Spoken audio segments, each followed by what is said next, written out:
Patriots Nation, what's going on? Brian Phillips, editor and staff writer here at patspulpit.com, coming at you with another episode of Deep Down the Middle. Joined by my co-host, Ryan Kieran. Ryan, how are we doing, bud? I mean, how are we really expected to be doing? Yeah, I mean, it's tough times around here. It's, no one's allowed to leave the house. Tom Brady is no longer a member of the New England Patriots, and they're purging those mid-tier fan favorites like they're a plague. Maybe bad reference in this time, but it's how it's going. It's tough. It sucks. We had 20 good years to be a Boston fan, and it's all come crashing down in 2020. So here's my theory. It's a working theory. I got most of it from Reddit. We in 2020 we're living in a simulation within a simulation where Tom Brady. So you're on the Westworld, right? Right. But we're in like a worst case scenario world where, of course none of this is real. Tom Brady is coming back. He's restructuring another team friendly deal, and they'll be moving forward chasing a seventh ring here in 2020. That is what I'm choosing to believe right now, because literally things couldn't get worse. All right, guys, lots of news to go over. We're not going to really stick to a format here this week because obviously this is dominating everything, and this is sports right now. It's really all there is the NFL free agency and offseason, which has been dominated by the Tom Brady news. But the Patriots are going to be in the market for a new kicker this year. Stephen Gostkowski released, and that makes Matt Slater the new longest tenured Patriot. Couple of signings, Damiere Byrd, Bo Allen, which I'm a big fan of. We'll talk about him a little bit.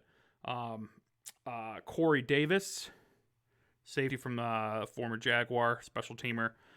A few others here and there. Shalik Calhoun's coming back, a couple of odds and ends. But Ryan, what is outside of the Brady news, which we'll touch on? What has you the most quote unquote excited? What moves so far has you the most quote unquote excited? Yeah, I know. I know. Yikes. Bring Devin McCourty back. Sorry, I think that's about it. I'm not excited about Tooney at his contract. Like extend him, I'll be excited. Trade him for a good pick, I'll be probably not excited, but I'll be fine with it. But just a franchise tag, I mean, all it's doing right now is crippling your cap because his this year cap hit on an extension is not going to be that high. And if you trade him, you're freeing 14 whatever million that franchise tag is. So him being on the franchise tag is not exciting.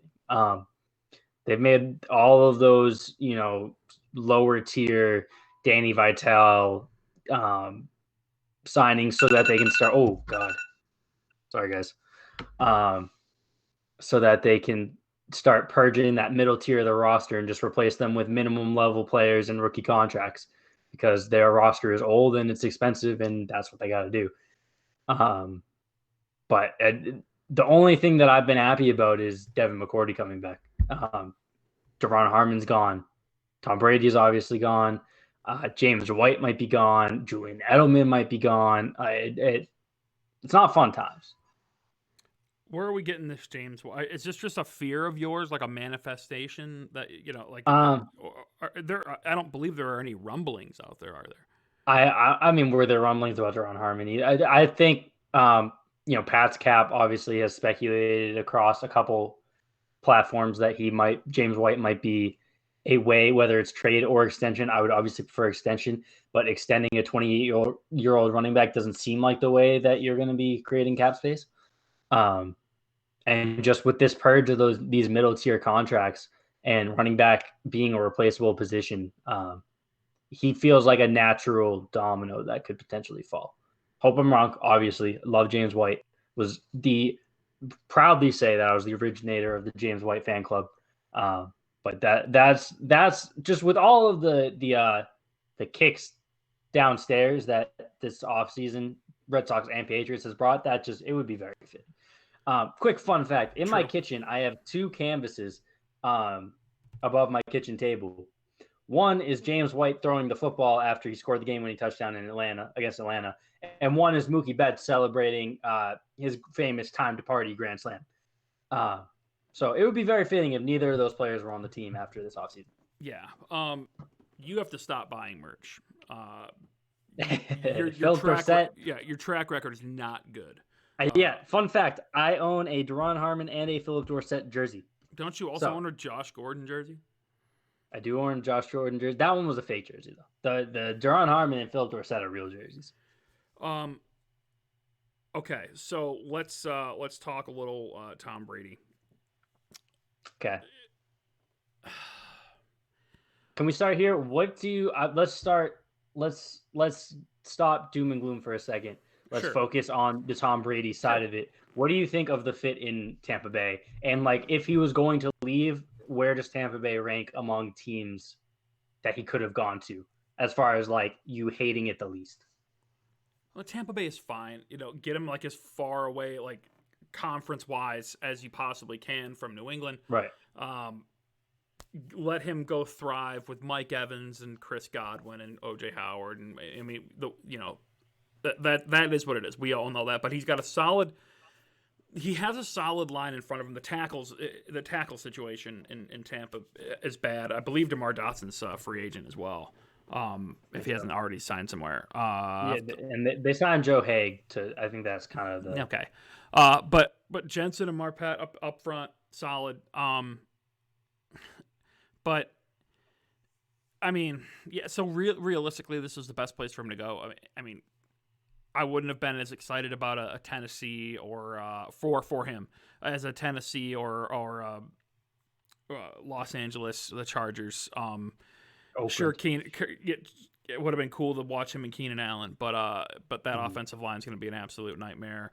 And then sure, maybe Oakland, but like there was all the talk about that, him wanting to bring AB to whatever team he went to, and that would have been pretty wild.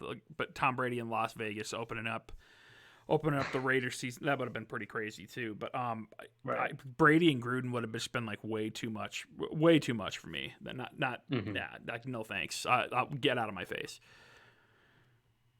Your thoughts? Yeah. I mean, so everyone is immediately questioning the fit because Bruce Arians is, the throw it down the field guy. And I don't. Bruce Arians is smart. I think we can both agree on that, right? Bruce Arians is smart. This isn't a Chargers situation where Anthony Lynn has been fine so far, but they're bringing him in, Tom Brady in, because they see tickets. They're not bringing Tom Brady in because they see a way to build their offense and take their team to another level. They're trying to take control of LA in terms of fans. Tampa Bay is a smart coach who, based on their interest in Teddy Bridgewater as well, seems like he was looking for a certain type of quarterback. And with the weapons that they have, I don't know why people are assuming that a very smart quarterback and a very smart head coach are just not going to know how to be on the same page and not know what works for each other. So I'm not concerned about the fit there. I think the fit I like a lot for him. Yes, their tackles aren't great. I mean, Donovan Smith is okay. Like, he's not the worst tackle in the league. There are plenty of tackles. They have an early pick. They could draft one to fill that right side, or Joe Haig or whatever. They're gonna have to. I mean, they're gonna have to. And Donovan Smith is bad. I'm sorry, he's just not good. So they're gonna have to go tackle. But that's the tough part about this right now. This tackle landscape. It's a nice class. It's a solid class. It's top heavy, obviously, but just like any tackle class, the tackles don't exist anymore. It's just they're it's like it's I don't know. It's crazy. And that's why Donovan Smith is bad. But among all the tackles in the league, he's not like sure. He's not gonna get Deshaun Watson killed type bad. Sure. All right. So I don't want to do the favorite Brady moments. I mean, to those listening to this right now, you've heard, we're a once weekly podcast at this point. Right. You guys have heard all the Tom Brady stuff from the beginning. You've seen and heard everything. You've heard every angle. today was the press conference. His first, not press conference, first conference call. Media appearance, yeah. Right, first conference call. And a lot of quotes, a lot of taking the high road, a lot of things like that. And I thought some good questions were asked by the media, asking the questions that needed to be asked. And of course, a lot of Patriots fans on Twitter, "Whoa, that's the media just trying to drive their narrative home." We need to know the answers to these questions, and you'll never know the answers if you don't ask. We'll probably never hear the right answers or the truth, or anything other than PR jargon, like we heard today, pretty much. But what would it have taken to stay in New England was the best question of the day. I forget who asked it, so forgive me. But these are the things I want to know. And Tom, skirted it a little bit and said he wanted to focus on the future and this and that. But we know everything started last year. Although he did provide some insight today, saying he really didn't make a decision until the legal tampering period last Monday. So a week ago. So, we've talked about it. Even you and I have talked about it. The building blocks leading up to this point. Who deserves the most blame here? So I if you guys listened to last week's episode, I had that aired the day before Brady announced that he wasn't coming back. 2 days before the Bucks became clear that he was a favorite. I had alluded to the fact that we had heard some things like privately that kind of drove home that he was not coming back. And I tried to kind of hint at that last week. I will say this week, what I was also told during that is that I was told specifically DeAndre Hopkins, but one of these splash wide receivers. So obviously we'll never know for sure, but that's just something speculative that he and it's easy to add up. He was not happy with the weapons that he had. That was clear last year when he was only looking at Julian Edelman after the first drop of a game. Sometimes before the game even started, he was only looking at Julian Edelman. And he goes to maybe the best wide receiving core in the league now that Stephon Diggs is a Buffalo Bill.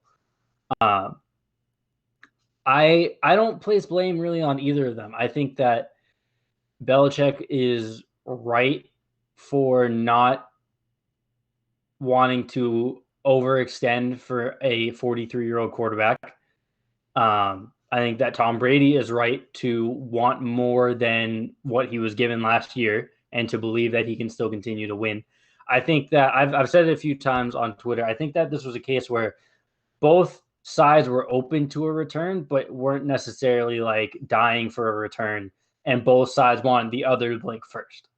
And just no one ever blinked. And it came down to Tom being the one that eventually stepped forward and said, "All right, we're done here." I don't think either of them wanted to be the one to call it, and I don't think either of them really wanted to initiate continuing the relationship either. I think it just run its course. It's when Terry Francona got fired, obviously a much bigger scale than this, or this is a much bigger scale than that. I was gonna say, yeah. Take easy. Yeah, but it happens. It's 20 years. That's like for a normal team. That's like the Seahawks. Look at the Seahawks. The Seahawks were bad, and in the AFC 20 years ago, went to the NFC, became a Super Bowl team, spent half a decade as one of the worst teams in the league, put together a potential dynasty, and we are now seeing the end of that dynasty. It never turned into a dynasty, but we are seeing the tail end of that extended run, which now is the second most tenured run of success, maybe third after the Packers or the same, but over the past 7 or 8 years, they've been the second most successful team in the league outside of New England. And 7 or 8 years is an absurdly long run in the NFL. And when the Patriots started their run, they were still in the AFC as a bad team, had a Super Bowl team in between there, and then got bad again and then good again. Like it was time. It's fine. It's fine. It was time. For my own sake, I wish he had retired instead, but it's fine. But go get go get yourself $30 million right. over the next 30 million 50 guaranteed. I hate the like old people memes that everyone's sharing, but old people in New England go to Florida. It is fine. It's fine. It's fine. Just to give you a good idea of how long 20 years. I mean, like how long our attention spans are as fans in the NFL. I was 3 years old. Yes. I I'm pleading the fifth on how old I was 20 years ago. Um, My first football memory is the playoffs with Brady. I don't remember Brady starting. I remember the playoffs. I remember watching the Super Bowl. I wasn't allowed to stay up for the whole first Super Bowl, but I remember watching the first half. I Like that. will That is my first football memory. I will only say that my first game, my first Patriots game, was not in Gillette Stadium. Um, that's where I will leave that. And Okay, now I'm here spouting off terrible takes to you guys on a weekly basis. That is how long 20 years is. so just for context on how long 5 years is, Right. the for instance in 2014, when they finally broke the Super Bowl-less streak, uh, probably the second best running back in the league that year was Eddie Lacy. Right. That's crazy. I feel like we're about to see like Eddie Lacy's son play for Alabama next year. Right. I would have. It would not shock me. Asante Samuel's son is a college football player. Marshawn Lynch was 2 years from retiring the first time. Right, exactly. So 5 years ago, 4 seasons ago, Cam Newton won the MVP award. Right. And now he is on the free agent market. We both of us have not been shy on our affection for Cam Newton. Mm-hmm. I personally never really thought he'd be a fit here, not only scheme wise, but town wise, venue wise. You post one positive thing about Cam Newton on a Patriots timeline, and immediately all you'll hear about is he's terrible. He's not accurate. You can't play with an inaccurate quarterback. I mean, it's as if Cam Newton never played football in the National Football League, because he's had a little bit of bad injury luck the last couple of years, and his media treatment hasn't been the best since he's entered college football. So, Ryan, give me your thoughts on Cam Newton. And then I guess Jared's did him. I don't. Okay. Just give me your thoughts on the friggin' Patriots quarterback situation. I'm gonna rephrase this and then also turn my rephrasing back to you after I answer. I'm just gonna run down kind of my ideal world at quarterback here. Patrick, no, Mahomes, no. So Cam Newton's number one. I don't care. I don't care if you don't like Cam Newton. Not you, the listener. I don't care if you don't like Cam Newton. There has never been, and this is not saying he is the best or the most talented. There has never been a Cam Newton in the NFL, in NFL history. There's one person like Cam Newton. It's Cam Newton. He is a uniquely singular talent. He is still, I mean, injury, I can't say he's still at the top of his game because we don't know. We truly don't know with the injury. He might be done. But that is a unique talent that the last time we saw him healthy was still playing at a high level. His first half of last season before the shoulder injury, he was an MVP candidate. He was like a leading MVP candidate. The Panthers were a surprise team, and he was, if not the front runner, he was one of like the top 3 for MVP. And then he hurt his shoulder, tried to play through it, came back this year, tried to play through a shoulder that still wasn't right, also hurt his ankle, and they shut him down. So it's like it feels like forever since we've seen Cam Newton, but at the beginning of 2 seasons ago, he was still an MVP candidate after having already won an MVP before in his career. You have a chance to get that type of talent, still young. He's what, 31, 32? Look that up right now. But yeah, it wouldn't surprise me if he was like 28. He's 30. He's 30. Yeah, he will be 31 for this season. He's 13 about a month, years younger than Tom Brady. Right. He's a month and a half away from turning 31. His injuries aren't like breaking down as a runner related. Like it's not Robert Griffin III breaking down as a runner type thing. Like his injuries have been 1 to his throwing shoulder and 2 like a freak ankle injury. He is the best talent, and you have a chance to get him at a significantly discounted price. He is still a type of guy who should be one of the highest paid quarterbacks in the league, and people are saying he's going to have to take a backup job this year. He is the top option. I understand, and I know, Brian, you're probably going to make this argument that the money doesn't make sense with where they're at because they don't have any of it. But he is the type of guy that you find to make it work because you can build a team that is a Super Bowl contender. Maybe a second tier Super Bowl contender versus a top tier contender, but you are still contending for a Super Bowl if healthy Cam Newton is your quarterback.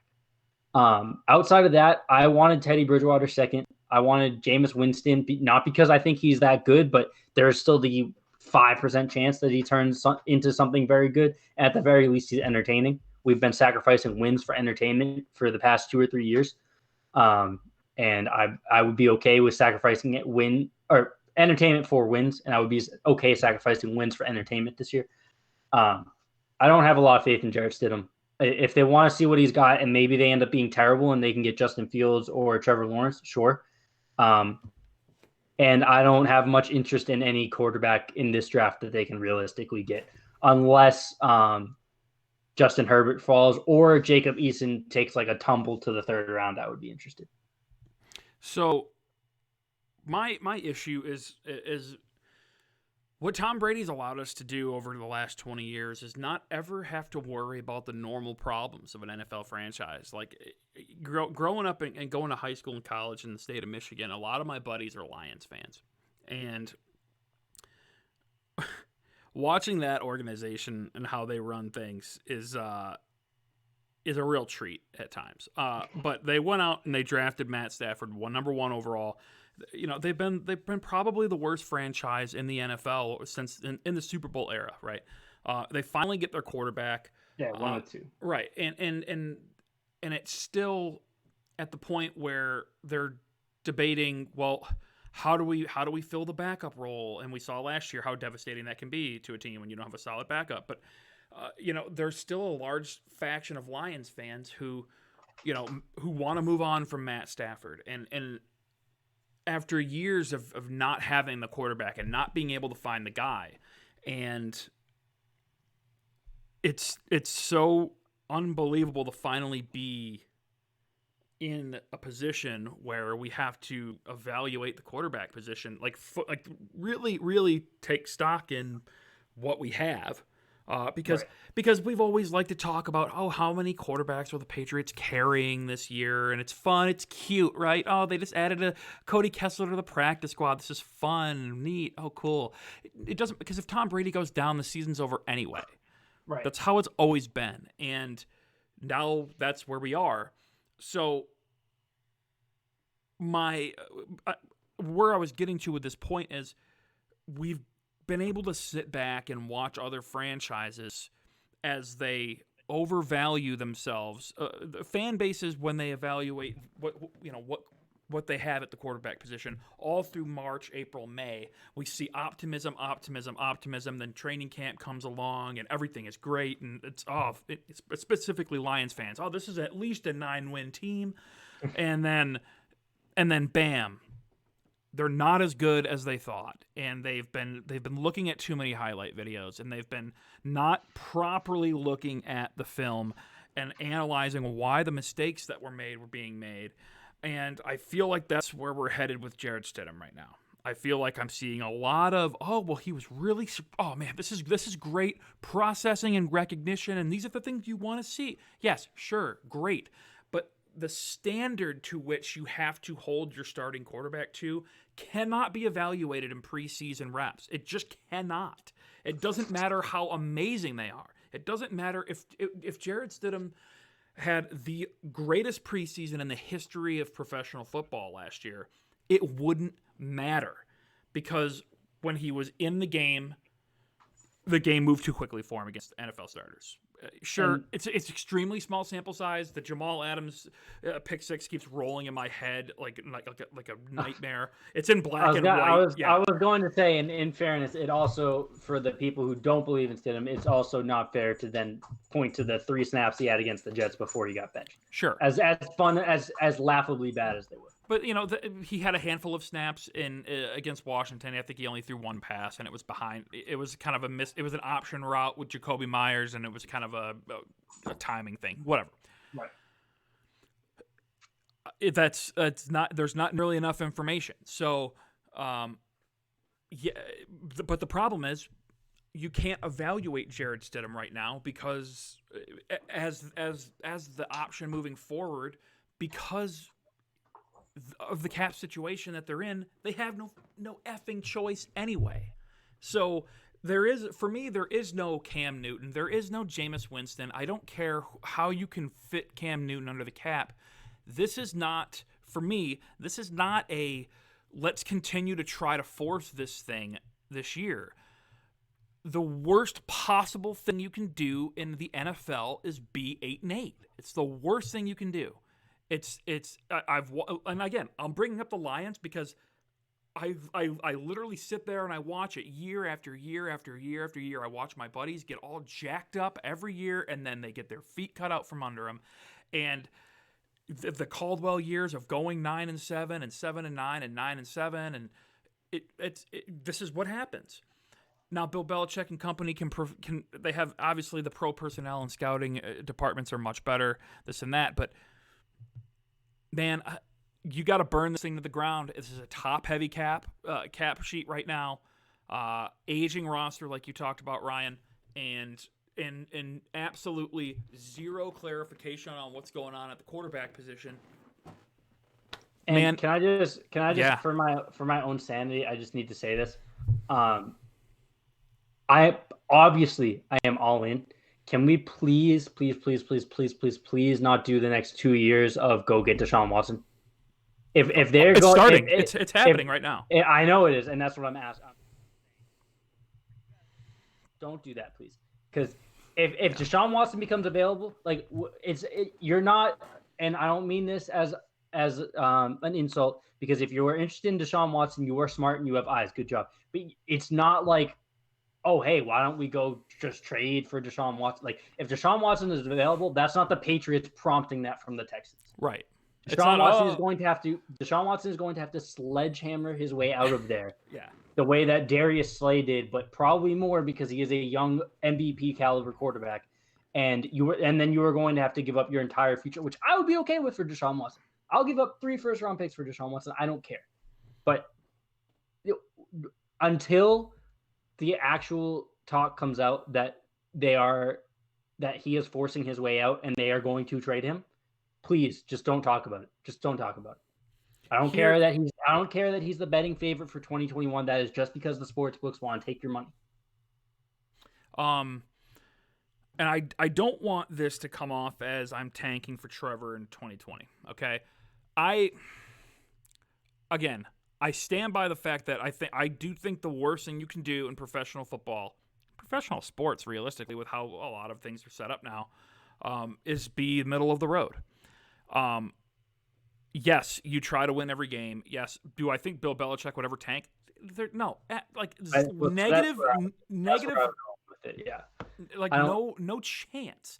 I don't think they're going to have to try, Ryan. I don't think they're going to have to try. I think they're going to be bad, man. I don't think they're going to be bad enough this year. That's my thing. I don't think that they're going to be bad enough this year unless they trade Tooney, trade Hightower. Like, I think the defense, even with the talent that it lost, I think the defense is still good enough. I think that the offensive line is still good enough. I think that Julian Edelman is still good enough. I think that Sony Michel is still an alive running back enough that with Jarrett Stidham, if Jarrett Stidham is awful, then great. That is honestly awesome, because then they will probably be bad enough to then be in a situation where they might be able to get Fields or Lawrence. But also, if they're that bad, then Brian Hoyer probably comes in, and Brian Hoyer is the 7-9 king, the 6-10 king. But this is what I mean. I mean, I don't see how you can possibly. I mean, they squeezed the orange last year with this offense, and with their skill position players, right? N'Keal Harry not getting off to an optimal start with the injury, the hamstring, and then never really getting going. Sure, but do I think he's the guy to take this offense to the next level? And I don't think so. I think I don't either. But I think that I don't think we appreciate enough just how collectively the offense was last year. Like let's just walk through this, okay? Josh Gordon was still here at the beginning of the season. Antonio Brown comes in at the beginning of the season. So, they weren't injuries. They did it to some level. They did it to themselves, whatever. But those are still, you spent the offseason and the beginning of the season planning on those guys to be major parts of your offense. Just gone as the season goes. Just gone.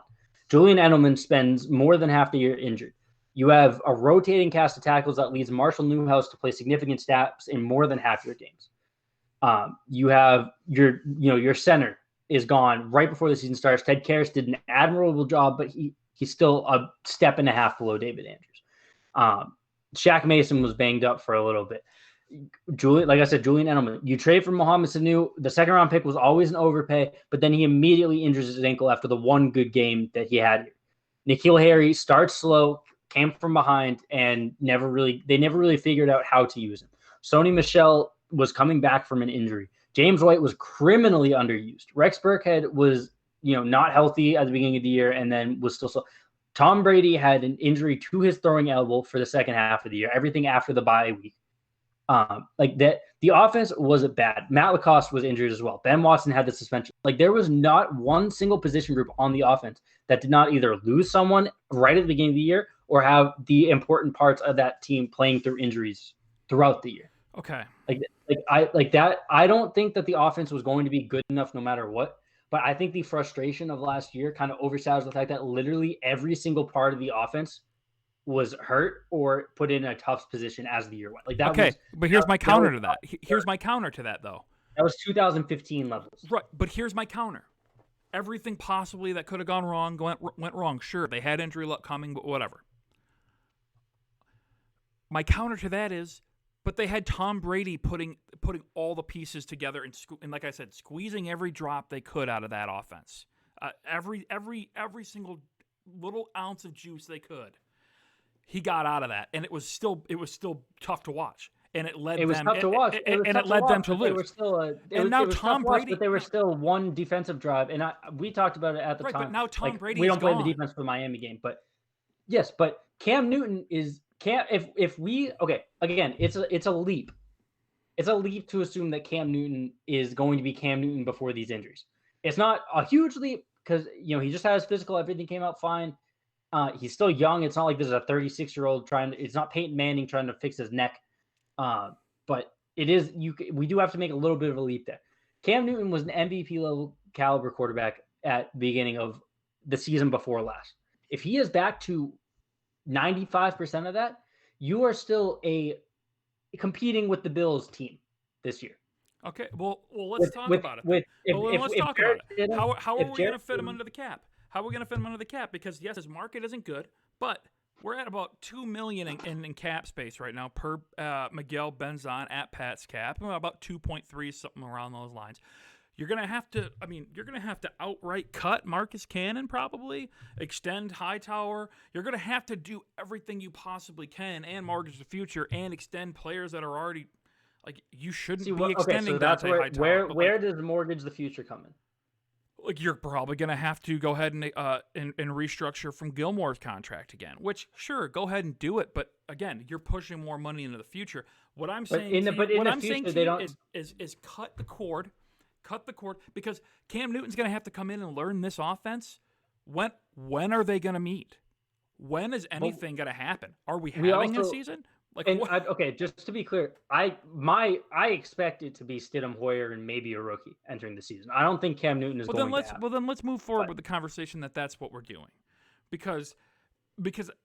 Okay, and then I would like to talk about why I would like to say why that's wrong then, because unless Jared Stidham's a dumpster fire, which he might be, we don't know. We haven't seen enough. We truly don't know. I am operating under the assumption that they like him enough and they are a smart enough team between Bill Belichick and Josh McDaniels that they could take anyone that they relatively like and make at least a 7-9 team out of them.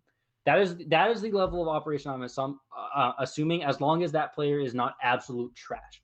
And if he is not absolute trash, then they are going to be that 7-9 to 9-7 team, because I also don't see a path where he is good enough, especially year one, to elevate them to be a playoff type team. So Jared Stidham this year is the same thing as Andy Dalton this year, is the same thing as Brian Hoyer this year to me.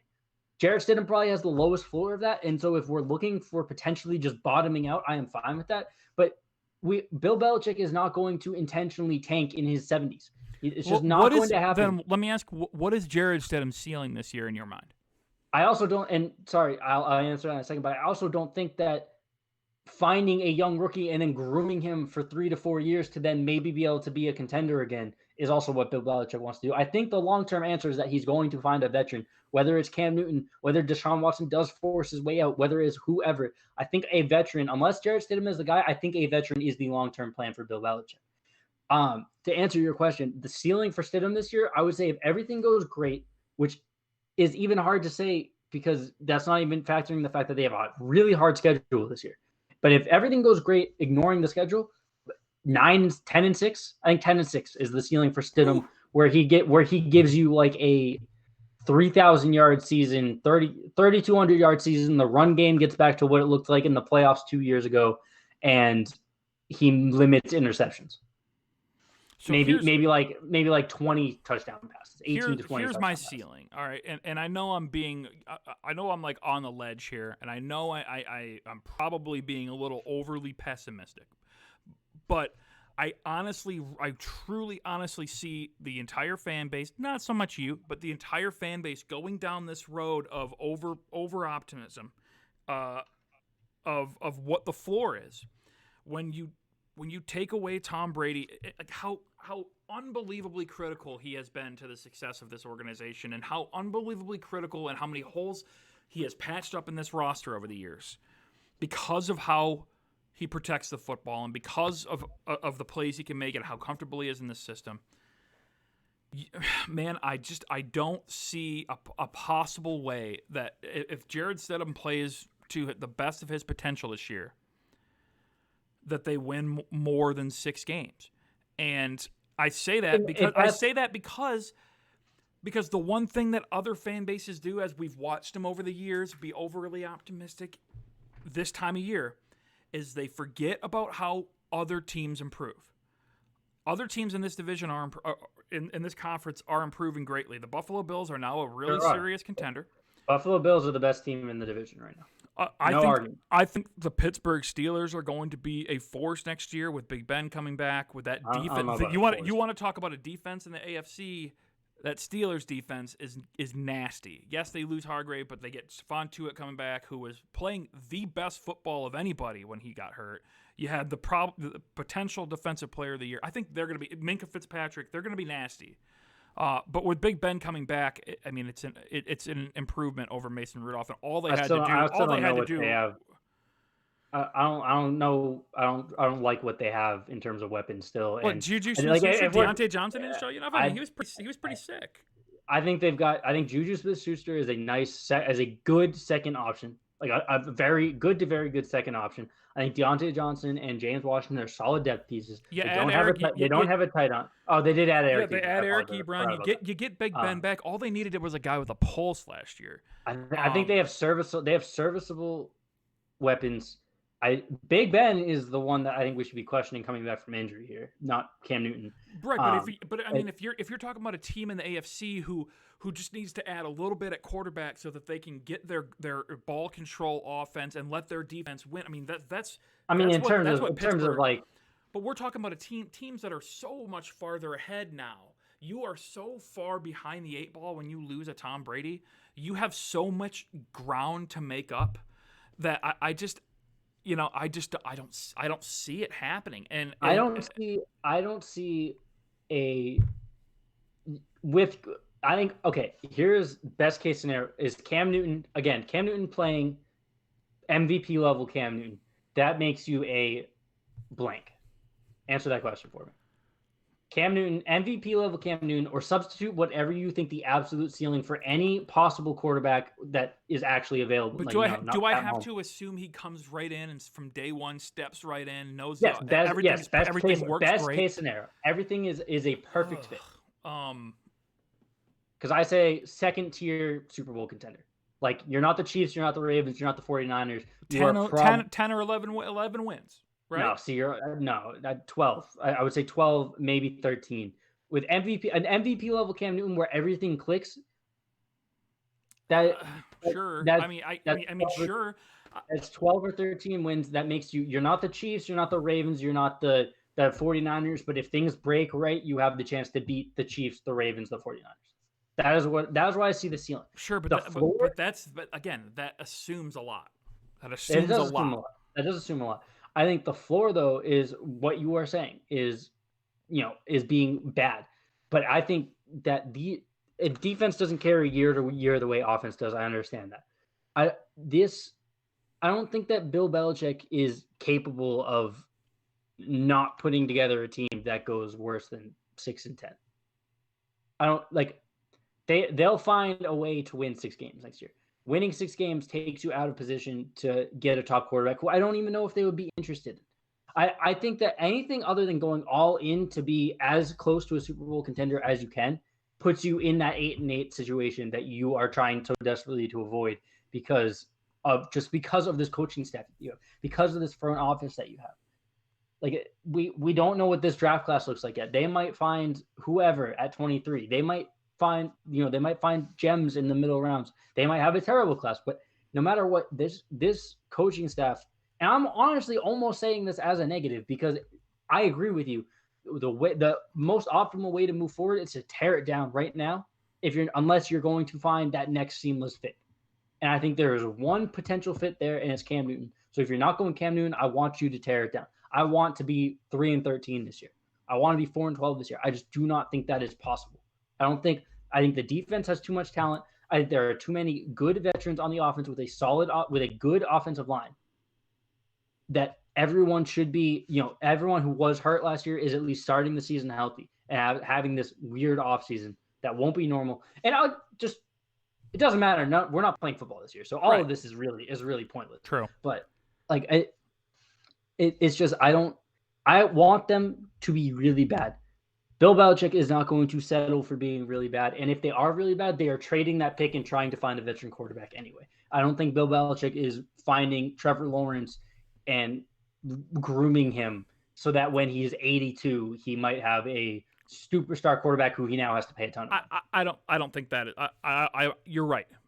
And so if they're not going to get the next Tom Brady, which I mean, you're not going to find the next Tom Brady. If you're not going to get the next like Deshaun Watson, then find the best possible version and just ride out Bill Belichick as competitive as you can. Because with Cam Newton, if a Matt Ryan became available after next year when his contract is movable, like if you just kind of bridge those old guys for the rest of Belichick's career, I think you can keep a capable enough roster that you can have reasonable deep playoff run expectations, if not the Super Bowl or bust mentality that you've had for the past 20 years. And I think otherwise, this coaching staff floor is 6-10 to 9-7, which I would hate. I'm trying to think of a scenario where that has worked. It hasn't, but neither has having the same coaching quarterback for 20 years has never worked before. It's with Bill Belichick. And I would say the same thing if Belichick retired and it was Brady. I would say, as much as I don't believe in McDaniels as head coach, if Bill Belichick retired and Tom Brady was still here, I would say just move McDaniels up and just keep the status quo until Brady's gone. Then when they're both gone, tear it down, start over, figure it out from there. Guys, so you and I are fundamentally apart on this then. Because for me, it's tear it down and start the process of finding the next quarterback for the draft. If Bill Belichick was 50, and it's not a tank. It's not a tank. It's not a package everything and trade up, because those are not. It's not realistic unless you're close enough to be able to do so. So next year, let's say they Jared Stidham is who I think he is, and they win 6 games. Okay, and what does 6 games bring you? The 11th pick in the draft. I think this year would have been in the draft. Yeah, I think this year would have been 8th. I'll confirm that. Okay, then you're in a position to be able to move around and move up and move back, whatever you need to do for a quarterback. Meaning this year you wouldn't draft. 6-10 got you the 9th and 10th picks this year. Okay, so it wouldn't. What I'm saying is, do you draft another quarterback this year in the mid? Like I'm not a fan of these quarterbacks back at the late first round, early second round. These guys are not. No, I'm not either. You're not going to hit these guys. The only time that works out is when you think outside the box and you notice a talent when it's there right in front of your face. Lamar Jackson, late in the first round. No, But I gotta have. otherwise, I mean, it doesn't happen. So I mean, and just look and just again, I go to watching all these other teams constantly over the years try to make it work with where they are at in the draft and moving way up and mortgaging the future and throwing all their resources into it. And sometimes you just have to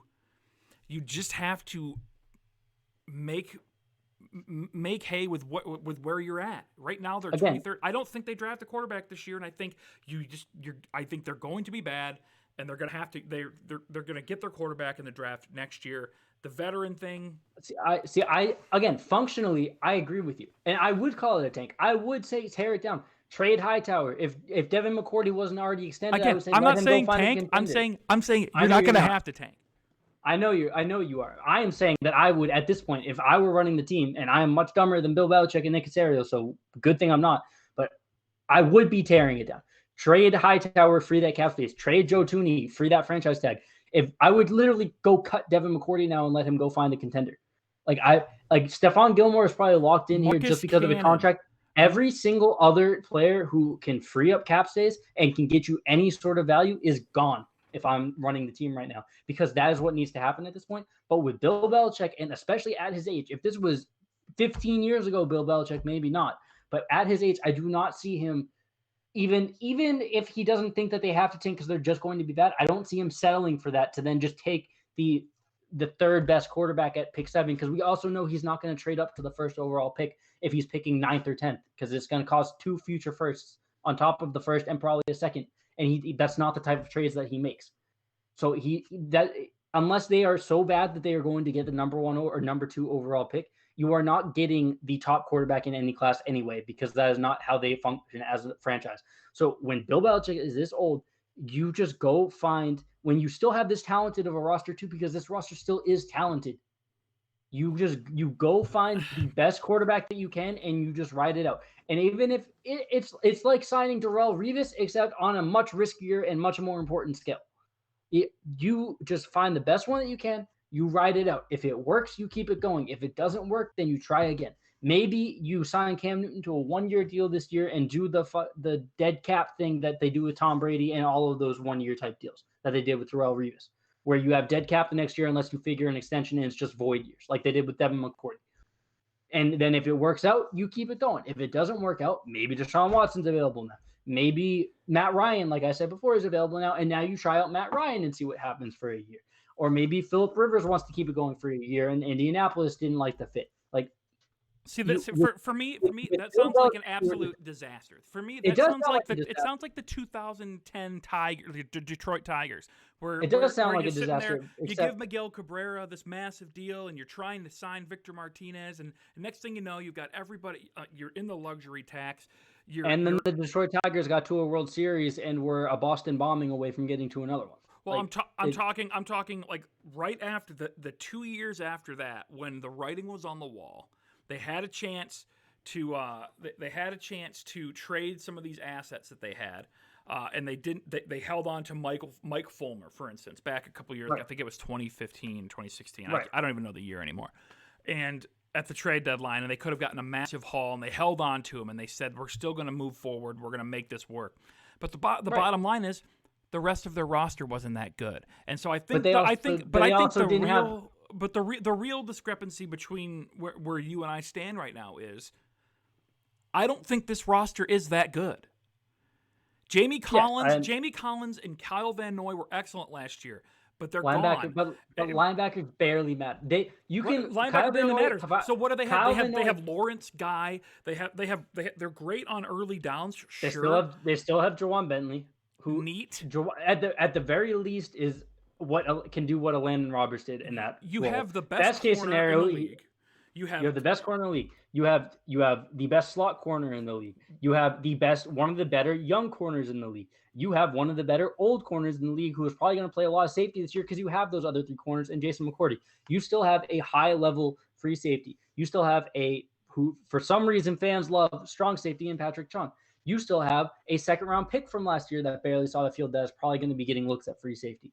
Your defensive back class is still stacked. your defensive line is still essentially intact, except for the role that Kyle Van Noy played But there. who is their defensive line? Like realistically, it's Bo Allen, it's Lawrence Guy, it's I mean, and It's obviously probably it's Chase Winovich. It is right. probably another John rookie. Maybe Simon. it's John Simon who's good. Maybe Derek Rivers finally is healthy. Okay, but see Crossing here, my fingers. now time out. This is exactly what I'm talking about. And this when we that's sit not here, even when we sit here in what March I'm and we saying go, is that who is this guy? no, This guy. what this guy. I am saying this here, is, what I am saying is that the role that Kyle Van Noy played, as good as he was here, as cool of a story as it was that he turned around his career because Detroit grossly misused him, you can find that from any smart marginal talent. Anyone can be Kyle Van Noy. Anyone can be Rob Ninkovich. That's why they find them over and over and over. You can just flip John Simon and make him the next Kyle Van Noy. Kyle Van Noy's role. Kyle Van Noy was a cool dude, a fun personality, which we don't often get here. I liked him a lot having him here.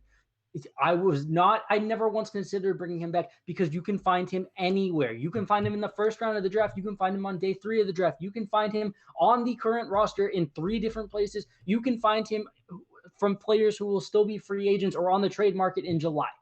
Like Kyle Van Noy's role is just you need to be smart and you need to have some bare minimum level of athleticism. Okay. And time out. You can do that anywhere. I am more concerned about losing Jamie Collins, but Jamie Collins' roles diminished throughout the year, and we've already seen them before replace Jamie Collins and move on from him, and the defense didn't miss a beat. Okay. My concern is that defense isn't sticky year to year because it's mostly a function of who you play, right. and they play some insane offense. Time out. We've talked our asses off about the defense. The defense is not this roster's problem. This roster's problem is their offense stinks. I went over the offense earlier, though. And the offense, I don't think the offense stinks. You get rid of the greatest quarterback I just don't of all think time. the offense stinks. You have a couple of pieces along the offensive line, and you have nothing. You have Julian Edelman, who is 150 years old, who's coming off of injuries again. That's sure to get better when you're 33 years old. N'Keal Harry, we'll see with N'Keal Harry. Do they have a tight end on the roster? Yes, they do. Technically, Matt Lacoste is on the roster, blah, blah, blah. They don't have, Marcus Cannon has an almost $10 million cap hit this year. He's on the roster next year, too, just in case anybody was wondering.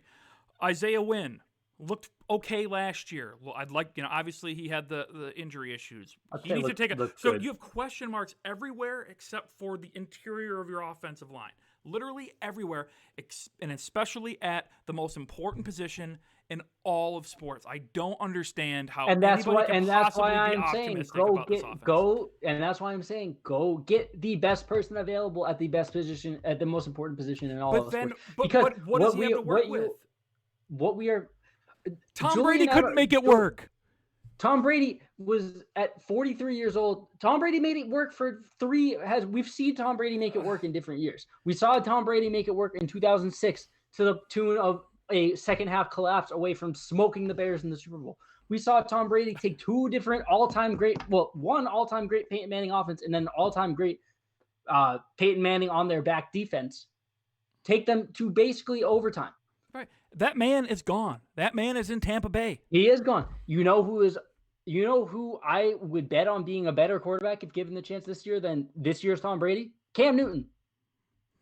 We'll see. And if we're really going to go big brain and we're talking about moving on from old people and replacing them with Cam Newton, put Cam Newton in Pittsburgh.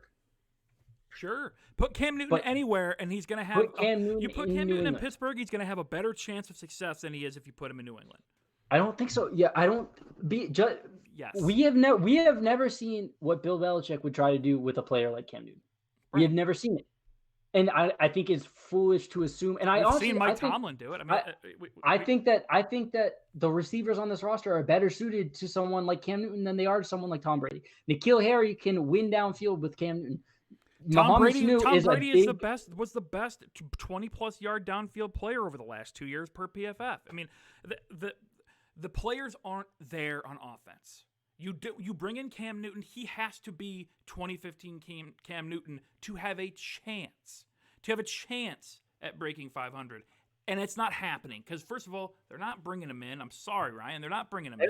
I'm not holding out hope. I'm saying this is because again, you bring in a free agent right now with COVID-19. who the hell knows what's going on? You don't know. These guys aren't going to meet until freaking August, man. What I'm saying is that in a vacuum, rebuilding is the right way to go here.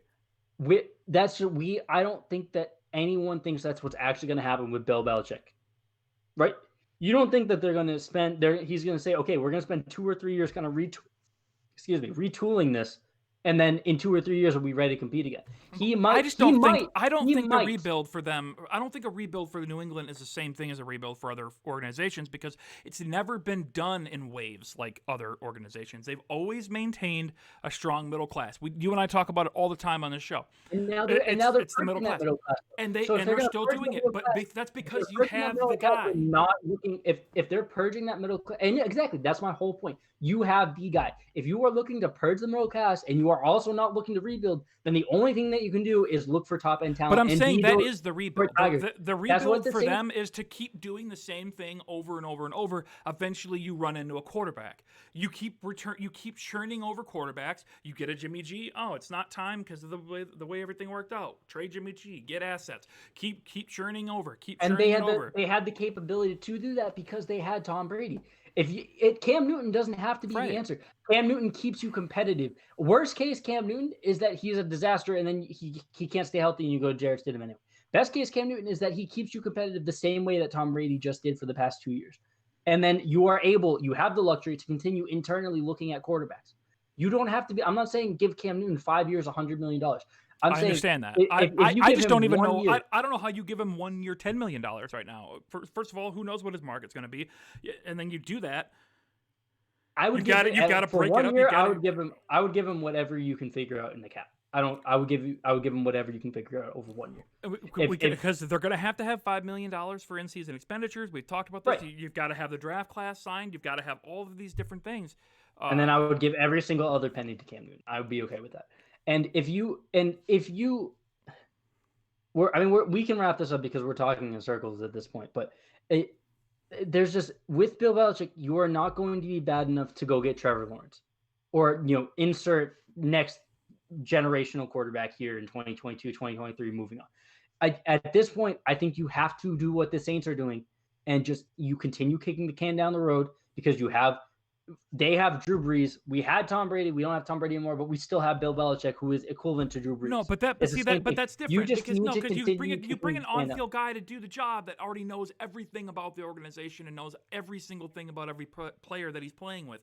It's not the same thing as bringing in Cam Newton this year. If it doesn't work, okay, gone. Phillip Rivers, you come in. Now you try to make it work here, and now you learn the system. And that kind of turnover and that doesn't work, and it's why it's never worked. I mean, you're saying the same thing. You're saying just keep trying out QBs. I'm saying you have to go through the draft. You have to do it through the draft. You don't have to do it through the draft though, because you can continue it with where Bill Belichick is at in his career. But the roster isn't good enough. The roster isn't good enough to do it that way. But why do you believe that they can find the quarterback in the draft, but they can't find other positions in the draft? Like they can find this year. But Ryan, what I'm saying is you can do that, and that's what you have to do. Every concern that you have. And again, this is an optimal. I'm not saying this is going to happen. I'm not saying this. You should expect this to happen. But with the amount of holes they have on the roster, can literally be fixed in this draft. Right. You can fix that in every this draft other team also drafts. Every other team also drafts. Every other team adds free agents. Every other team does trades. Every other team is already 10 yards ahead of you. You have to, and it's the same thing every year. And that 10 yards is Cam Newton. That 10 yards is next year, Matt Ryan. That 10 yards is Phillip Rivers. That 10 yards is just finding a capable quarterback who is going to have a floor. And if it doesn't work, the only veteran quarterback that I'm out on at this point isn't Andy Dalton, because we also know what that ceiling is. And that ceiling is not. Right. If there's a veteran quarterback available that might have a ceiling, you should be at the very least bringing them in and seeing what they have. Listen. I would love to see the Patriots try to keep winning. I would love to see them bring Cam Newton in. Because first of all, would love to see them go into a full-blown rebuild. I'm okay with that. I have had the luxury of only seeing them be good. Exactly, but it's not going to be a rebuild. That is my point. It is not going to be a rebuild. It is going to be them trying to maintain this. There is no. We're going to stay in Detroit. We're going to stay in Detroit for this example. You are comparing what I'm saying to the Detroit Tigers. They are going to turn into the Detroit Red Wings where they are so committed to just trying to turn over the roster, retool, not rebuild, where they are going to fall into that maybe they're a 6 seed, maybe they're a 5 seed, maybe they're 8-8, but they are just going to the Detroit Red Wings had this insane playoff streak. It was the longest playoff streak I think in all of sports history. And towards the end of it, they were not a good team. They were never a contender, but they had the streak and they had to keep it alive. So they were content being the seventh seed. They were trading to the detriment of the team now. But correct to the detriment of the team moving forward. But they were trying to keep that history alive. And Bill Belichick is that history. Bill Belichick has how many years do you think Bill Belichick has? How many snaps has Bill Belichick taken on the field? None. What is that? Here's my problem. Here's my problem. The part of it that you're missing is they don't run in waves. There is no window there for Bill Belichick and how they run this team. There is no rebuild, go for it. Rebuild, go for it. It's the same thing over and over and over and over. That's why it's not going to be throw 10, 15 guaranteed at Cam Newton and try to spread it over 2 years and see what happens. And if it doesn't, then throw another one and throw another one. Because they're going to keep going through the draft and working their resources like they know how and try to draft and develop. Unfortunately, right now, we have to move on. We have to move forward without Cam Newton in the picture. And I mean, again, I don't. So you and I have to move on. I'm not saying what I expect. How optimistic we're going to be about Jared Stidham, and what our realistic expectations are. There's no optimism there. There's no optimism there, and what I'm saying is, even if they go Jared Stidham this year, how many years do you think Bill Belichick is going to continue coaching? If you had to guess, obviously no one knows. Yeah, I mean, maybe 5. 5 feels like the high end at this point. He is how old is he at this point? 110. Right. I'm gonna look this up real quick. He is okay. He's actually younger than I thought. He is 67 years old. Right. He's gonna be 68 for this coming season, which again they probably aren't playing this season. So is he gonna coach until he's 75? Let's say that 7 years. Okay, 7 years is long enough that if you want to commit to being, you don't think you're gonna be good right now, maybe by the end of those 7 years, those last 2 or 3 years there, they would be ready to compete again. If they're gonna go through even a Patriot-style rebuild where they're just finding waves, because that success was maintained by having that top-end talent so that they can continue to turn the bottom of their roster, find those middle-tier pieces, pay those middle-tier pieces, and then continue to churn. That churn never really happened at the top because the top was always Tom Brady. Right, and you're not going to find. I mean, you're not, and because Tom Brady, it wasn't just elite talent; it was the fact that he was the system. Right. I agree. And you're not going to get that by shuffling veterans through. I am saying that if I had to place bets. Okay, again, I don't think in terms of this year, I still think it's Jared Stidham and Brian Hoyer. I think they're done at the quarterback position this year. I agree. Yeah, I mean, what I'm saying, I think long-term plan though, if that's how it goes, and then they are let's stick with 6 and 10 this year, and they get the 10th overall pick, they're trading that pick. Or they are taking like a pass rusher or a wide receiver or a offensive lineman. They aren't. Bill Belichick's long-term solution here, and by long-term, I mean for the rest of his career, isn't going to be to find another young quarterback. I will be shocked unless that guy is Jarrett Stidham, which neither of us think he is, but he still technically could be. I don't think that the answer to who Bill Belichick's last quarterback is going to be is someone coming out of the draft. It is going to be. I would bet money, whether it's even if it's someone. Like 7 years is a long time. Someone drafted this year. Joe Burrow is going to be a veteran who might be forcing his way out of Cincinnati at the end of 7 years from now. 7 years is a long time, so it could still be someone who's getting drafted. But Bill Belichick's last quarterback is going to be someone that he signed or someone that he traded for, not someone that he drafted. I would put money down on that right now if I could. All right, that's just not where he's at in his career. Breaking news. Okay. Guy in my mentions with 2 followers on Twitter says Gilmore is going to be moved. Okay. Interesting because trading Stephon Gilmore would result in just north of $15 million in dead cap money. And he is the reigning defensive player of the year. I'm going to throw my phone in the toilet and I'm going to flush it and see if it goes down. Okay, guys, we're at the hour mark. Sorry, but this is unprecedented ground. This is the life we're living right now. I hope everybody's staying safe out there. Probably should have led the pod with that because no one is listening still. Right, nobody's listening at this point. But if you are, stay the F at home. Don't go anywhere unless you absolutely have to. Okay, Brian, do me a favor. Get we especially me, we shouted a lot of things there. So just give me your one final 3 sentence summary of where you're at with the Patriots and what you think their next step will be. Not what we think they should be, what you think their next step will be. Where do you see this going forward? Over optimism will lead Patriots fans to feel like they can win 10 games when the cap is realistically 6.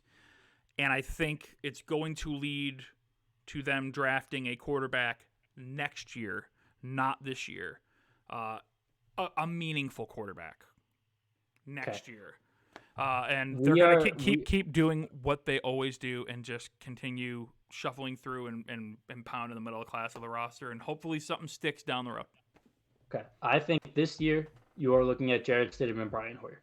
Yes. I think that next year you are. I disagree with you on where the ceiling is, but we ultimately have the same fear. Neither of us want to be 7-9 to 9-7.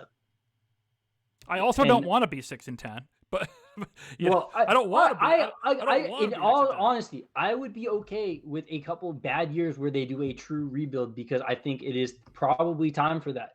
But we know that that's not how Bill Belichick operates, which is why I'm taking the stance that I have. If Bill Belichick had a different philosophy, which if he did, he wouldn't be Bill Belichick. So I'm not advocating for it. But if this was a normal team, at this point, I would be saying I'm ready for 3-13 seasons for a few years while they stockpile talent the way the Jaguars did. But hopefully they're smarter than the Jaguars. Sorry, Jaguars pals. But they are probably going forward with Brian Hoyer and Jarrett Stidham. I think that cap, that ceiling, and that range of outcomes is probably 7-9 to 9-7. That's why I am scared of that, and why I would rather go all in, because I think that is. I wouldn't say that's the floor next year, because I agree with you that the floor can get worse, but that is, I think, the most likely range of outcomes. Just looking at the schedule. The last thing I will say about it is getting outside of that mentality, their normal roster management mentality, and jumping into a go for it now, rebuild, go for it now, rebuild. And in either direction, as what we saw them do last year is be reactionary, right? And it's partially because of that reaction to Gronk's retirement and needing to put guys around Tom and maximize the window and try to win now, go for it, is why the reason we're here. Because it's because they've got $4.75 million tied up in an Antonio Brown grievance right now, and they've got dead money from Josh Gordon and trying to add and trading second round pick for Mohamed Sanu, and he's got a $6.5 million cap hit this year, which it better go down by training camp, and you spent money and you spent on a first round pick. All these are reactionary deals to try to go for it now, and you immediately have to deal with the reaction. So once you get away from your normal roster management track, it's so hard to get back on, right? Like which is why be the Saints, keep kicking the can down the road, knowing that you're going to have to for realsies blow it up when that face of the franchise is gone. And we saw half of that. But I say you can get back on now. But if you keep trying to go, if you keep trying to do it, you lose. If you get back on now, best case scenario, you are looking at probably 2 years till it's back on, and then Bill Belichick has 2 to 3 years left. Like I don't think their window realistically points to that. That is, again, probably you are correct, because you are A, smart, and B, that is what the history of everything Bill Belichick has ever done would imply. But that is, I don't think that in this very unique situation, if this was 5 years ago when the Jimmy G stuff was happening, if this was any other team, if this was any other smart GM, but not Bill Belichick, I would agree with you. But in this particular window, Bill Belichick is the one non-player in the league that I would say is still a face of the franchise where you probably want to go all in for the back end of his career. And I think that I would be okay with just continuing to kick the can down the road and just having that hard ass reset for. And where you might be completely correct, Where you might be completely right is, maybe Bill is sensing. Maybe it wasn't Tom's window he was working with. Maybe it was his own window when he was being reactionary to Gronk's retirement. And all of a sudden, we're correctly predicting the Patriots' first round picks. Like, oh, they're going to go wide receiver in round 1. Well, it was clear, sure, but in years past, he just do whatever the hell he wants. Now we're not seeing the weird like do whatever the hell we want outside of trading up for a punter in the 5th round. But you can't when you're in this reactionary position, you can't just go do whatever you want, and you can't continue to be the roster builder that you are. And maybe we've seen him be reactionary. We both fight against the people who say the cap isn't real. You can do whatever you want with it, because that is true. You can do creative things with it, but you are always going to have ramifications. Yeah, and here you are. Whether that comes in functionally losing the player or ending up in a situation like they're in right now. But again, the Saints are constantly in that situation, and they just figure out not smart for their long-term plans, but they aren't focused on the long-term. They are focused on the short-term because they have a Hall of Fame quarterback that they want to get a second ring. Go get Bill Belichick his, what would it be, 10th ring at this point? His seventh with the Patriots, ninth. He's going to need a new boat, man. It's at least 8. So this would be at least his 9th, maybe his 10th. I think it would be be his 10th. You would be able to continue kicking. You can get creative enough with the cap that you can continue to kick the can down the road, and you are going to be in a terrible position eventually. But with Bill Belichick, and if you find a quarterback, which would have to be a veteran, not a rookie, in my opinion, you can get creative enough to kick that can down the road until Belichick's gone, and then we are all just going to have to live with 5 awful, excruciating years. And I think we would take that for 20 years of Belichick and Brady, and then 5 more years of Belichick. We'll see. We are pretty spoiled. And very, very last thing, I know we more than need to get out of here. Very last thing. Their schedule is at the top, very difficult. But they also still have 2 games against the Jets, who are terrible. 2 games against the Dolphins, who are improved but still terrible. A game against the Raiders at home. A game against the Cardinals at home. A game against the Texans, who are a dumpster fire now. A game, the Bills are improved, but they still have Josh Allen at quarterback. The Chargers have Tyrod Taylor at quarterback. Like, they have this. They're going to Seattle. That's your Cam Newton landing spot, by the way. They're going to Seattle. They have Baltimore and San Francisco.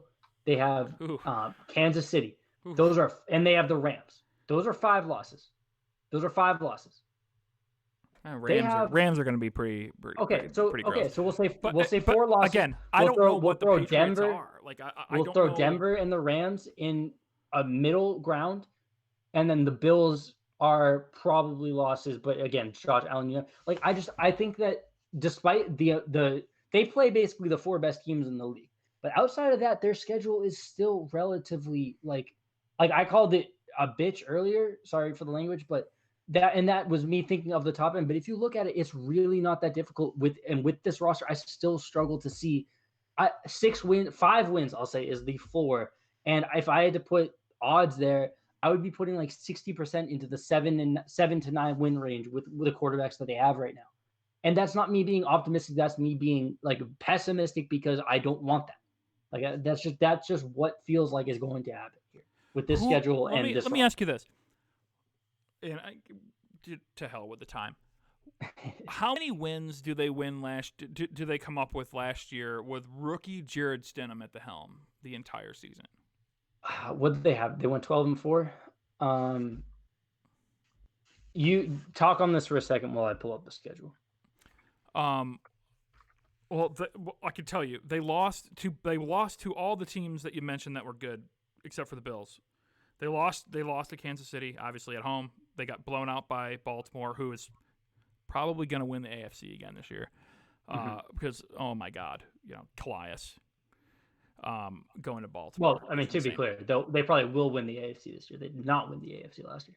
I'm sorry. I meant number 1 overall seed. Right. I mean, it's tough because of the Jared Stidham sample size. But how many games? Yeah. How many games do you really think that they win last year, with all the crazy injuries? Let's go through this, okay? And we can acknowledge that the offense helped out the offense helps out the defense, okay? But let's say Jarrett Stidham. I think is it reasonable to say that the offense we saw by the end of last year is approximately what we would have seen from Jarrett Stidham for most of the year? Do you think Um, that's a fair statement? Maybe slightly worse. Worse. It's no. I'm telling you, it's worse Okay. because I think I know what we have in Jared Stidham so far, and again, small sample size, but I'm not giving him the benefit of the doubt at all. Here, At Tom all. Brady. Tom Brady on the overall year came out to be about an average quarterback, but he was a second tier quarterback for the first 6 games, 7 games, and then he was like a not bottom, but probably second from the bottom tier quarterback for the rest of the season, and that came out to average on the whole. But I mean, Jarrett Stidham can be a second to bottom tier quarterback.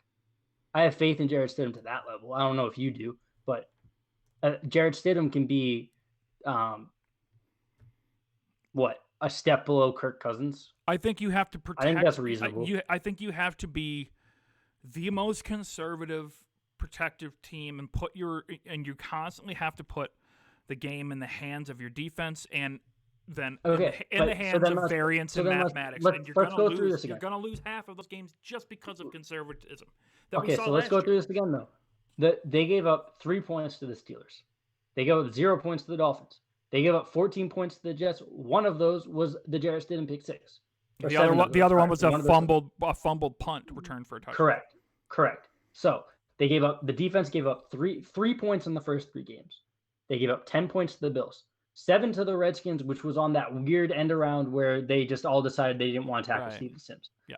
14 to the Giants. I believe one of those was an interception. Yes. One. No, it was a sack strip. Yeah, strip sack. Yes, where they had Ryan Izzo trying to block Lorenzo Carter. Yes. On the backside. Yep. And then they gave up 0 to the Jets again, 13 to the Browns. So among that, they went 7-0 in that stretch. They go 5-2 there. They probably lose to the Bills. We're talking the greatest stretch of defensive play in the modern era. And the offense really offense obviously helps defense and vice versa. Just when one plays better, the other tends to play better as well. Even if it's marginal, that's typically how it goes. But that is the best stretch of defense in the modern era. They had a stretch where they gave up 13 offensive points or defensive points in a month. Yeah. And then they followed that up by another 3-week stretch where they only gave up 14. I think now see the point so of this in that exercise stretch, for me was to point out just how everything went terribly bad on offense with the injuries and everything. But the reason that they won 12 games last year was because of that defense, and really strictly only because of that defense. And now you lose the greatest quarterback of all time. So I don't. So they're probably still a 10 or 11 win. They're probably still a 10 or 11 win team with Jarrett Stidham last year. That's what I'm saying. They probably in that stretch, 8 games they started 8. No, I would say 6-2 is the floor with how the defense played in those games. They maybe lose the Bills game, although Tom Brady was atrocious in that game. Tom Brady did a really good job of avoiding disaster in that game, in really both games.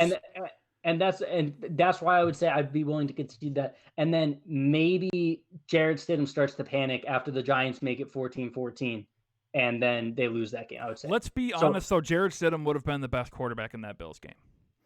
Yes, I agree. Josh Allen and Matt Barkley was the best quarterback in that game. He was. So we're saying I think I would be comfortable saying 7-1 in that stretch. Sure. And they went 4-4 for the rest of the year. They beat the Eagles 17-10. They beat the Cowboys 13-9. I think both of those outcomes are still reasonable with Jarrett Stidham again. Right. They lost to the Texans. They lost to the Chiefs. They're beating the Bengals. Everyone was beating the Bengals.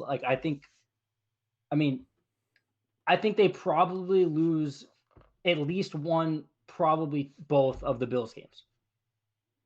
Yeah. And the Dolphins loss to end the season was on the offense, but it also wasn't on the offense. Everyone kind of collapsed at the end of that game. So that also has the potential to flip the offense was so bad in that game and down that stretch that they decided to give up at the end of the first half. Exactly. So Jarrett Stidham doesn't do that. Like, you know what I mean? So maybe sure. So like best I case think 10 scenario, wins is the floor still. 10 best wins case is still a floor from scenario, that team. cool. And like so next year to expect anything close to that defensive output is impossible, like mathematically Correct. impossible. And that is why I am concerned, because if the schedule last year was, I'm going to say 13 wins with Tom Brady, because whether they lost that game on paper to end the season, but they won that game. That 13 wins. That was a 13-win team last year, with the offense looking the way it did and the defense being one of the 7 best defenses of all time. You're expecting defensive regression just because that's what happens. You are expecting, like, by the end of last season, Jarrett Stidham can't make that offense significantly worse, because there isn't significantly worse for that offense to get. There just isn't. By the end of last year, that offense could not get significantly worse, just because they were not that far from the bottom. Ryan, we have the New York Jets for you on line 2. But again, the Jets aren't smart. This is still, for all the issues I have with Josh McDaniels, he is still very smart. Bill Belichick is still very smart. They still have good assistant coaches because they are the Patriots, and people want to learn in this system. They still have smart people guiding here's the offense. The comment you made that scares me the most is because they are the Patriots, and eventually that is going to run out on you. Correct, you know, and like, I think that the guy that kept that going forever, the guy that kept it was Tom Brady. Was Tom Brady, and but running out is still not becoming the Jets. Like, running out is running out is 7-9 to 9-7, which is where I would expect them to be this year. I see just because it's football and it's fluky and random and anything can happen, 10-6 to 11-5 if you get super lucky in close game wins. I also see 5-10, 4-12. I'll say 5-10 as a floor if things go terribly. But realistically, 7-9 to 9-7 with this coaching staff, with this defense, even a step below what it was last year, even 2 steps below what it was last year, and then with Jarrett Stidham or Brian Hoyer on offense, because even that, in the worst case scenario, can only be like 1 step below what that offense was by the end of last year. That is a 7-9 win team, 6-9 win team, and that is just the worst place to be. 6 to so 9, either go so either go all in, all right, we got it, or go all out. Last thing we're going to bring up real quick before we go. Very excited for Stephon Gilmore and his family. They add another son. I see that. Yeah, as Brashad Perriman signs with the New York Jets today. Oh, that was rude. I got excited. Yeah, $8 million over 1 year, $6 million guaranteed. Yes. So congratulations to the Gilmore family for adding. He also added a new father in Stephon Diggs. that came right after. I already got owned pretty bad by Josh Houts over at the Finsider, saying that Devontae Parker is my grandfather. So that's great, guys. For all 2.5 of you listening still, thank you for sticking around for an hour and 23 minutes of this BS. Make sure to follow Ryan on Twitter at Ryan_Kieran, KEIRAN. Here's the only reason I'm going to co-sign that this week. Go vote on the Boston Legends bracket. Yes, Boston Legends bracket. A little fun that Ryan's put together during this COVID-19 quarantine issue stuff going on, which also explains my hair for those of you tuning in on the live stream. This is what happens when you procrastinate for 6 weeks on getting a haircut right before a quarantine that you didn't see coming. So Flovid-19, anybody? Yeah. Okay, guys, thanks for tuning in. We will catch you guys next week. Hopefully we'll be a little more optimistic on things. We'll see. All right, thanks for tuning in, guys. Go Pats.